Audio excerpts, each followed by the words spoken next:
Welcome to Bandit's Keep. I'm Daniel. This week I want to talk about building your campaign world with your players, basically.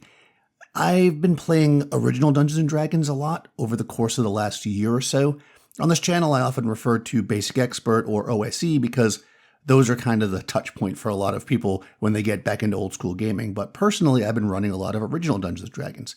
If you're interested in that, I talk about it a lot on my podcast. If you don't know I have a podcast, check the description. That's kind of a side note. When you get into the OD&D community and you start talking to people, you often hear them tell stories of, in the earlier game, people not even referring to it necessarily as Dungeons & Dragons in these first groups that built it up, but rather the group in Lake Geneva saying, we're going to go play Greyhawk, or the, Dave Arneson's group saying, we're going to go play Blackmore. And those were the settings, if you're not aware of that. Like Greyhawk was the setting that Gygax created. Blackmore was the setting that Arneson created.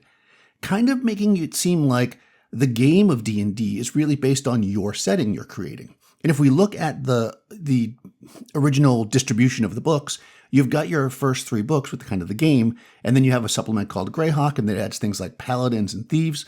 Then you have a supplement called Blackmore that adds assassins and I believe monks, and they each add different monsters. And you start thinking to yourself, if you only had one of these and you didn't have everything else, you would be playing a very different game than, let's say, when you get to Advanced Dungeons & Dragons or what we have now, with 5th edition, or of course even OSE, where you've got all the different monsters, right? You have mermen and you have troglodytes and you've got giants. I mean, some monsters obviously are in the basic game. That's a long way to say, I think it's interesting to consider building your world to be unique to your game so that you're no longer just playing D&D or playing OSE, you're playing whatever world you've created. I often talk to people who are planning a campaign and they're building a whole world and making all these locations, cities and, countries and different playable races and different playable classes and all this other stuff ahead of time to present to the players. And I often think, wouldn't it be interesting instead to ask the players to be part of that process? Now, balancing is always an act, right? Balancing act. So I'm not going to get too much into that right now because whenever you start changing anything, obviously you've got to be wary. And that's where you as the game master, and hopefully the one that has maybe the strongest grasp of the rules in your group because you're the one interacting with them constantly, will be able to help balance out characters when somebody comes up with one that's clearly too powerful. I'm looking at you, Elf, in OD&D. But anyways, you can work with your players. So in other words, if I say, player, what kind of character would you like to play? And they come up with something. Now, I'm going to roll back for 1 second and say something. If you look at what was released as Dungeon 75, I'll put a link to that by Ray Otis. It's really cool. Helps you build your campaign world. It comes from an article written by Gary Gygax about building your campaign world. And one thing they say is that you want to look at literature and, and today I would say comic books, movies, streaming shows, web shows, things that inspire your campaign to kind of put together different ideas, right? There's no fixed rule as to how it could be. And he kind of, I was going to say hints at, but he pretty much straight up says, don't tell your players what sources you're going to use because they'll go read them. I don't agree with that advice. I think the opposite is true. I think if you are reading a series of novels, let's say Earthsea, and you say to your players, hey, I want to run a campaign that's similar to Earthsea, so let's come up with some characters that you can play. People who have read those novels, or they could run out and read one or do a little Wikipedia searching, that you can get some ideas of what might exist in that world so they don't come to you with something that doesn't fit, right? If you have read all these novels about this, pirate world that's whatever, and then somebody comes to you with a knight that's going to be riding a horse and stuff, maybe that's not going to work when you're constantly on boats and going island hopping, and that just isn't going to fly as a class that they can play. So instead of saying, choose all these classes, choose whatever you want, and then we'll try to make it fit, you can work with them and let them know what the world's going to be like. So this serves a lot of purposes. Number one, it gives the players some power in the game, right? Some people won't necessarily come up with something. They won't be like, oh, well, I don't really know what's available. So obviously you're going to want to have some certain core classes available. That's obviously easier in games with fewer options. If you look at, let's say, 5th edition, even with just the core books, you've got 12 classes. Am I exaggerating there? You've got a lot of classes. So that's a lot already there, right? So if somebody comes up with something, you might say, well, isn't that just the ranger? So, let's say Hyperborea, that's 23 classes, right? So if you're playing Hyperborea, this isn't necessarily going to work. So it's definitely easier in simpler games like OD&D that I'm playing where there's only 3 classes. It's easy for somebody who wants to make a druid to make the druid they want with me, as opposed to picking some, I'll call it store-bought, off-the-rack druid that, somebody else made for their campaign. Maybe that's not the druid we want in our campaign. Maybe that's not the paladin we want in our campaign. Maybe that's not the ranger we want in our campaign. We can create what we want.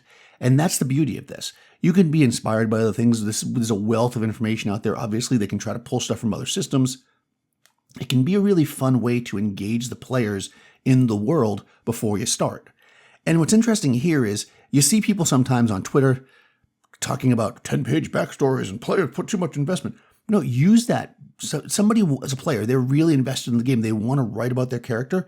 Let them write about the lands to the north where they come from, like Brack the Barbarian, the frozen wastelands, how they traveled through mountains to get to the civilized lands and they're looking to make their way. Cool. Tell me about those mountainous areas. What's it like up there? What kind of creatures are there? What did you go through? They're building the world for you, right? There's no reason why they can't do this. Now, obviously, you want it to be part of the same kind of idea, which is why I say I don't agree with the concept of not telling the players where you're getting your inspiration from. You're getting your inspiration from a series of books, Lord of the Rings, Earthsea, the Conan series, Vance, whatever you're getting it from, let them know so they have ideas of what would work in the world. Then they can help you, and they will build the classes that they want to play. You don't need to sit there and create all these different classes just in case somebody wants to play it.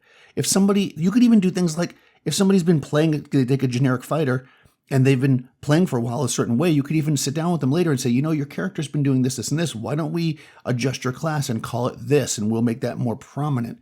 You can it's a flowing game, right? It can change, it can manipulate, it can go. You're not locked into the choice you make when you sit down and roll the dice to create your character. Okay, but what is the downside to this? Because obviously there's always a downside. You could get certain players that are going to go one direction or the other. One is that they don't want to make their own thing, but yet they still feel limited, right? They don't want to take the time to create a custom class, but they don't want to just play one of the 3 basic classes. You will get players like that. They want a bunch of selection and they don't want to put this work in. You might also get the opposite end where somebody spends tons of time tinkering, reading every little line of the rules, moving words around to make sure that's exactly right so that the character is like the most OP thing ever. So obviously you have to have this buy-in at the table that everybody's working together to create a really fun and awesome campaign. And that means that everybody's going to be involved on some level. Now, again, if somebody doesn't want to, like I said earlier, go through and create a character, you could, a unique character, you can just have them start with something basic. And as they start to play the character, again, check in every couple of levels.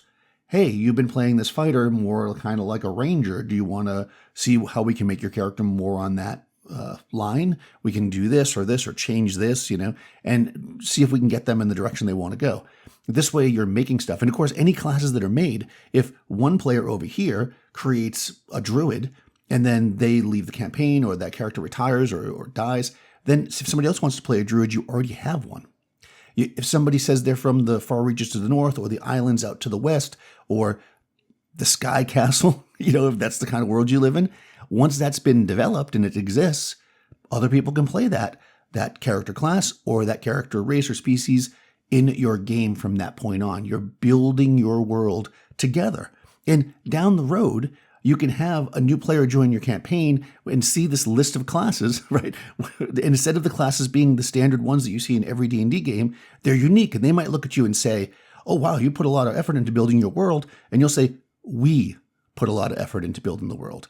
That's a class that was created by this player. And it gives people ownership of the campaign. It makes people more involved. Because really, that's what this game is, right? The game is a place where friends come together and get creative together. It's not, I do my thing over here, you do your thing over there, we roll dice.